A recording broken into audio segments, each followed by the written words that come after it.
هو انا لو جربت حاجات كتير وفشلت فيها ده معناه اني فاشله؟ انا شخصيا جربت حاجات كتير جدا وفشلت فيها. جربت حاجات كتير واشتغلت حاجات كتير ما كملتش فيها، حاجات كنت فاكره ان هي احلامي واكتشفت بعد فتره ان هي اصلا مش شبهي. بس زمان كنت بربط بين اني فشلت في حاجه بان انا اصلا شخص فاشل. مع الوقت فهمت ان الاتنين دول مش نفس الحاجه. في حاجات كنت شايفاها زمان فشل دلوقتي بقول الحمد لله ان هي ما كملتش، وده اللي خلاني اغير نظرتي للفشل تماما. بناتي الحلوين، يا مساء الفل، عاملين ايه؟ يا رب يكون يومكم حلو. احنا راجعين بحلقه جديده، ويمكن تقريبا الحلقه دي كلنا مرينا بيها، ان ما يكونش 90% مننا مرينا بيها. مرحله جربنا فيها كل حاجه وفشلنا. حاجه مثلا كنا فاكرين ان هي حلم لينا بس ما كملش، او حاجه حصلت خلتنا نسال هو انا المشكله؟ هو انا مش شاطره؟ هو انا ليه مش بعرف انجح زي بقيه الناس التانية؟ صراحه انا شخصيا السؤال ده عدى عليا كتير. انا فشلت كتير اصلا في حياتي، بس مع الوقت فهمت شويه حاجات كده غيرت نظرتي عن الفشل. لان في فرق كبير بين انك تفشل في حاجه وانك تعتبر نفسك شخص فاشل. انا اول قناه يوتيوب عملتها كانت في 2019. كنت بحط فيها مجهود كبير جدا بس ما كانش فيه فيوز. كنت مستغربه قوي ان انا بحط فيها مجهود كبير بس ليه المجهود ده مش متشاف. بس لما بصيت عليها دلوقتي بعد 6 سنين انا فهمت. اولا انا ما كنتش عارفه ابدا منين، ابدا ازاي. فكنت بعمل حاجات الطبيعيه جدا، ان مثلا بشوف الناس اللي اصلا موجوده في المجال ده وناجحه فيه وعملت مواضيع ناجحه فيه، فكنت بروح اخد نفس المواضيع دي واتكلم فيها ولكن باسلوبي. بقلد، وده طبيعي انك في الاول بتقلد لانك في الاول مش فاهم. بس الفكره كلها انك بتعمل الحاجه باسلوبك انت، مش بتاخدها تبصمجها. بعدها تقريبا في 2021 عملت قناه طبخ. انا اصلا بحب المطبخ جدا وبحب افنن فيه، من الناس اللي بتشوف الوصفه الحمد لله يعني بعرف اعملها على طول. وقتها عملت قناه وكنت بحط فيها مجهود كبير جدا بس برضو ما كانتش متشافه. ساعتها جالي احباط وبصراحه ما كملتش. فلو رجعنا بالزمن انا ممكن اقولك ان انا عندي سجل طويل جدا من الحاجات اللي انا فشلت فيها. بس هنا بقى بدات افهم ان المشكله مش بعدد الحاجات اللي انا فشلت فيها، المشكله كانت انا كنت بفصل الفشل ده ازاي. يعني لو جينا نحسبها انا ما كنتش برجع لنقطه الصفر. كل حاجه اشتغلتها وما كملتش فيها علمتني سكيل جديده. انا اصلا شخص مؤمن جدا ان المهارات اهم من التعليم. المهارات دي بتخليكي شخص مرن عارف تتصرف في اي موقف، مش شخص مخه مصدي. لما الخطه بتتغير انت بتتغير، بتتاقلم بسرعه. فبقيت لما السكه تقف اقول خلاص مفيش مشكله، ده سد، هلف واشوف طريق تاني. ما انا هوصل يعني هوصل، انا ما عنديش اوبشن تاني. كل تجربه كنت بطلع منها وانا معايا سكيل واكسبيرينس ومعرفه بايه اللي ينفع وايه اللي ما ينفعش. زي مثلا حاجات عملتها غلط فمش هكررها تاني، وبيبقى عندك جرأة اكبر. هو عموما اصلا الفشل بيديكي جرأة لانك خلاص اصلا عديتي المرحله دي، فهتشوفي اللي بعديها. بيبقى عندك قدره اكبر على التكيف. فبقيت ريفرنس لنفسي، كل مره بجرب فيها حاجه وتفشل التجربه دي نفسها بتدخل في الفايل بتاعي. فالفشل مش بيخصم منك، الفشل بيزود الفايل بتاعي. كل مره بتفشل فيها انت مش بتبدا من الصفر، انت بتبدا وانت معاك كل اللي اتعلمته من المره اللي فاتت. ونيجي بقى لسؤال مهم، هل فعلا كل الحاجات اللي انا فشلت فيها كان لازم تنجح؟ لا، في حاجات بصراحه انا فهمتها مع الوقت. مش كل حاجه فشلت فيها كانت حاجه وحشه ان انا فشلت. في حاجات انا زمان كنت شايفاها بشكل مختلف، كنت منبهره بيها قوي. هو انا شايفه ان الحاجه دي انا عايزاها وهموت عليها، ومش شايفه اي حاجه تانية غيرها، مش شايفه اي احلام تانية غير الحلم ده بس. فلما الحاجه ما بتكملش فتره الانبهار دي بتقل، وبتلاقي نفسك بتشوف الدنيا بمنظور تاني. فبتبدا تشوف الصوره الحقيقيه، فبتقول لا هي فعلا ما كانتش مناسباني، واصلا ما كانتش شبهي. هي ما كانتش اصلا ينفع تكمل، لان هي كانت ممكن تكون هتجيب لي وجع قلب كتير. احيانا الموضوع مش ان الحاجه مش بتاعتك، بس انك ممكن تبقى في التوقيت ده انت مش مستعد كفايه، مش مستعد اصلا انك تستقبلها دلوقتي. انا مثلا عندي حاجه غيرت بصراحه نظرتي جدا للفشل. وانا في 2016 بعد ما خلصت كليه، انا خريجه حقوق. بعد ما خلصت كليه حقوق كنت عايزه اقدم اخراج، لان انا اصلا كان حلمي ان انا ابقى مخرجه. ساعتها كنت عايزه ادخل كليه اعلام، خصوصا ان انا اصلا وانا بدرس كنت بشتغل فوتوغرافر، وبرده اول ما بدات كنت بشتغل موديل. فكان بالنسبه لي ده حلم كبير جدا. انا خلاص مش شايفه غير ان انا عايزه ادخل كليه اعلام عشان انا عايزه اشتغل مخرجه. يعني انا معلقه على الحلم ده بس، انا مش عايزه غيره، مش عايزه اغيره. ساعتها ما توفقتش فيه، حصلت مشاكل كتير وحصلت ظروف كتير، فللاسف ما توفقتش. خصوصا ان انا في اسكندريه، في حته ان انا كنت اسافر ادرس اعلام في القاهره وانا اصلا ما عنديش حد خالص ممكن اروح مثلا اعيش معاه في القاهره او كده، كانت الموضوع صعب شويه، فما توفقتش. ودلوقتي واحنا في 2026 انا اكتشفت حاجه، انا مش بحب ابقى ورا الكاميرا، انا بحب ابقى قدام الكاميرا هنا. فلو كنت في 2016 كملت في الموضوع ده، كنت هاجي في 2026 هحس ان انا مش مرتاحه، انا مش حابه الموضوع ده. فهل فشل الحلم ده كان خساره؟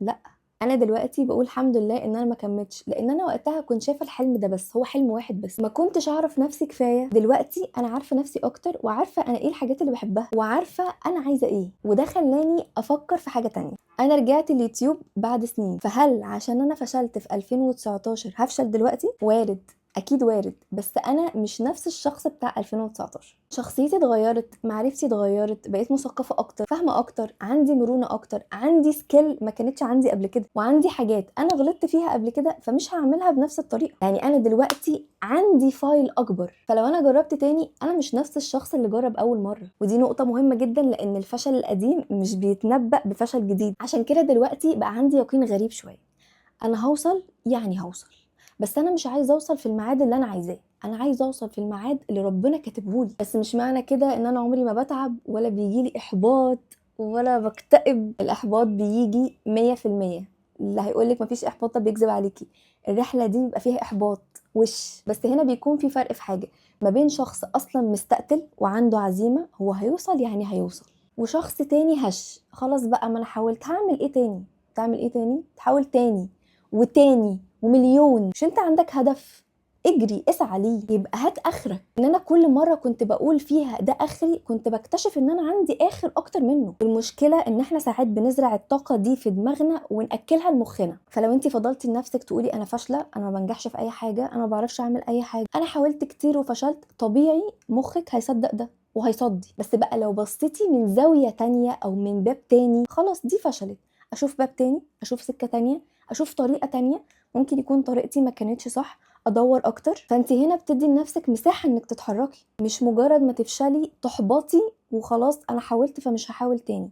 انا مش من الناس اللي لما بتفشل بتفضل عايشه في الاحباط، انا بزعل وبتاثر، باخد وقت، بنام، النوم بيقلل تاثير شويه الموقف اللي انت فيه، بفصل وبصحى اتفرج على حاجه مثلا تضحكني، وبعد كده باخد وقتي وافكر بقى، ارجع تاني افكر انا عملت ايه، طيب الطريقه دي صح ولا غلط، طيب لو الطريقه دي ما نفعتش اوكي نقلبها نجرب طريقه تانية. بس انا مش هفضل عايشه في الحزن ده ايام واسابيع، انا كده بيعدي من وقتي رصيد انا كنت ممكن احاول فيه. في الاخر الاحباط ده مش هيطلعني قدام، هو هيخليني واقفه، والوقت بيعدي وانا اللي خسرانه الوقت اللي بيعدي ده. طب ما كنت حاولت فيه. بهدى وبرجع اسال نفسي سؤال، انا فشلت عشان انا ما جبتش اخري، ولا الطريقه نفسها كانت غلط؟ ولو انا ما جبتش اخري احاول اكتر، ولو الطريقه نفسها كانت غلط اغير الواي، ادخلها من هنا اجيلها من هنا من هنا، انا هحلها يعني هحلها. بس خليني اقولك حاجه، مش كل الناس بتتعامل مع الفشل بنفس الطريقه. خدي مثال، مثلا 2 موظفين اتطردوا من نفس الشركه،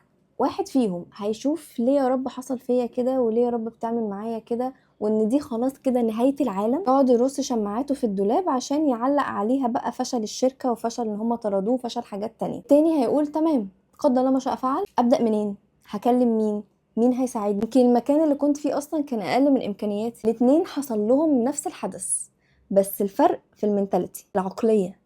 كل واحد فيهم هيفكر في الموضوع ازاي. واحد بينسب كل حاجة بتحصل له على شماعة حاجة تانية في دولابه، فكل مرة الشماعة بتتكرر هيعلق عليها نفس الحاجة، وهيرجع يكرر نفس الغلط مرة واتنين وتلاتة، لان هو مش معترف اصلا. التاني بيفكر، بيجرب، بيفشل، بيجرب تاني، بيتعلم، وكل مرة بياخد درس. وده من اكتر الحاجات اللي انا نفسي البنات تفهمها. انتي على السوشيال ميديا بتشوفي الشخصية دي ناجحة، سفر، فلوس، عملت شركة، عملت براند، كبرت، هي بتتكلم دايما عن انجازاتها. انت بتبصي وبتقولي هو انا ليه مش زيها؟ بس انت ما سالتيش نفسك اهم سؤال، انت شفتي ايه؟ شفتي النتيجه، بس انت ما شفتيش الرحله، شفتيش النقر والمطبات والطريق اللي كان ضلمه، ما شفتيش كام مره وقعت وفشلت وقامت وحاولت تاني، ولا شفتي كام مره هي غيرت الخطه. انت شفتي حاجه واحده، ان هي وصلت بالسلامه. فما ينفعش تقارني رحلتك بالفاينل ريزلتس بتاع شخص تاني. وكمان مين قال ان النجاح هو شكل واحد بس، ان هي تبقى شركة وسفر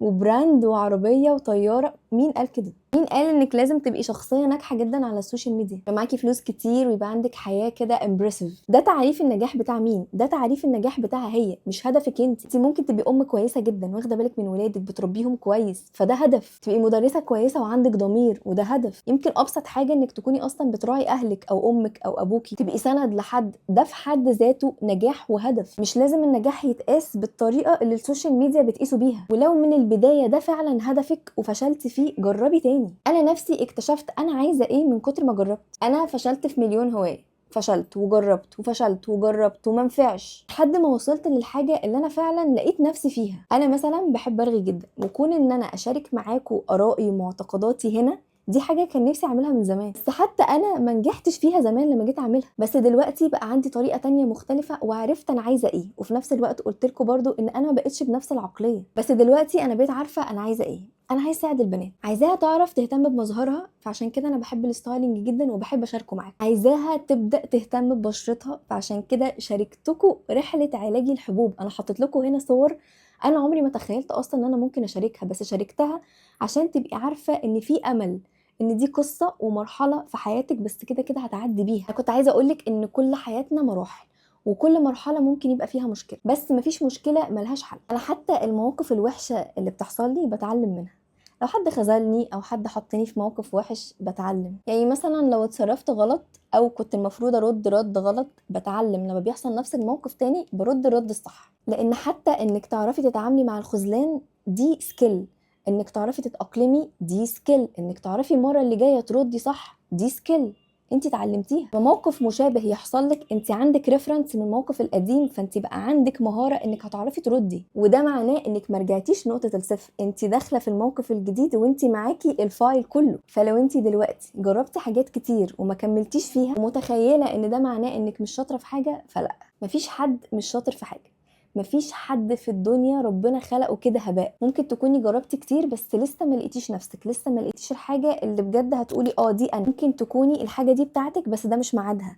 دلوقتي انت ممكن تكوني بس بتجمعي السكيلز، وممكن الحاجه اللي انت النهارده شايفاها فشل بعد كام سنه قدام تقولي الحمد لله ان هي ما كملتش. مش معنى انك فشلتي يبقى انت شخص فاشل، لا، هي ملهاش علاقة بالقيمة الذاتية للبني آدم. ومش معنى انك مش شبه شخص فلاني فان انت تبقي اقل منه. اعتبريها رسالة، شوفي انت بتحبي ايه جربيه، لو فشلتي جربي تاني، شوفي واي تاني، شوفي سكة تانية، افتحي باب تاني. لو فشل اتعلمي، اكيد في حاجة غلط، اكيد في حاجة فاتتك. حاولتي فشلتي حاولي تاني. هو انت وراكي ايه؟ بجد والله انت وراكي ايه؟ ما تحاولي تاني. لو قلتي ده اخري هتلاقي ان عندك اخر اكتر منه. وبعدين انت كل مره بتجربي فيها انت بتكبري الفايل بتاعك. انا شخصيا بعد كل السنين دي وبعد كل الحاجات اللي انا حاولت فيها وفشلت فيها لسه بحاول تاني، ولسه بطور من نفسي، ولسه عندي حاجات عايزه اوصل لها. ما انا هوصل، يعني هوصل. لو وصلت لحد هنا فانا عايزه اقولك على حاجه.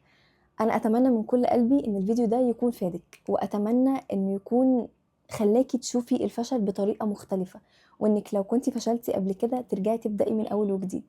انك فشلتي مش معناه انك هتفضلي تفشلي طول حياتك. اقري اكتر، افهمي اكتر، جربي بطريقة تانية، شوفي بودكاست بتتكلم عن الفشل، شوفي امثلة ناس كتيرة قوي من الناس الناجحة كانت في بدايتها فشلت في حاجات كتير.